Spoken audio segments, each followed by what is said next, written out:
Okay, guys. Okay, so one of the ways I like to get at figuring out who these creators are is by the only content we can take. Like, they're not creative. Like, when we see their product, they're not putting themselves into it because there's nothing there. There's no there.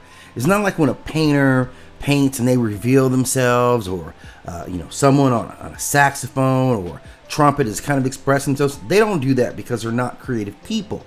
But we can learn a lot about them by their thumbnails, because that's the one part where they actually put effort in, because the thumbnail is how you speak to the world, right? And they're very conscious of this.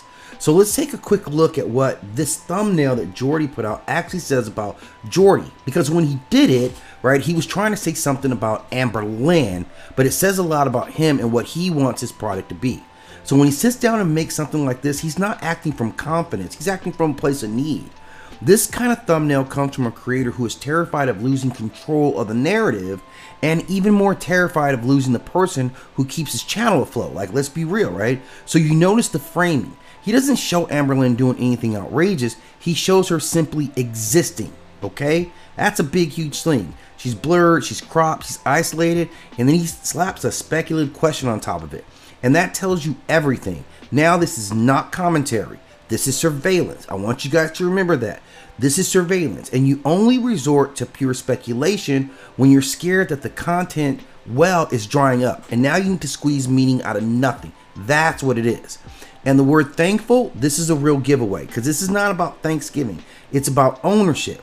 He's trying to imply that he knows her interior life, her emotional state, her motivations, because if he can position himself as an interpreter of her mind, then he stays necessary. He stays relevant.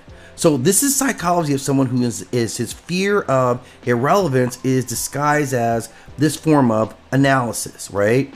This is someone who built an identity on critiquing Amber, but never built a channel that stands without her. So when he sees her kind of drifting, disappearing, or changing platforms, he reaches the only thing he has left: invasive speculation. Not what she did, but what she must be feeling. And you've seen it before. Whenever she wouldn't post or she was inconsistent, he was mad about it. He would criticize her that this is your job and you can't do this and you got all this fan, because it messed up his ability to put out content for his subscribers, right? He masked it all as a criticism of her, which is ironic, but we can clearly see what this means for him. So in the mind behind this thumbnail is trying to soothe itself. If I can just guess what she thinks, then it still matters. If I can still frame her narrative, then my channel isn't dying. That's what he's trying to say. This is not a coincidence, right? This is not confidence. This is a man rehearsing a control that he doesn't actually have, but he wants to sell you that he does.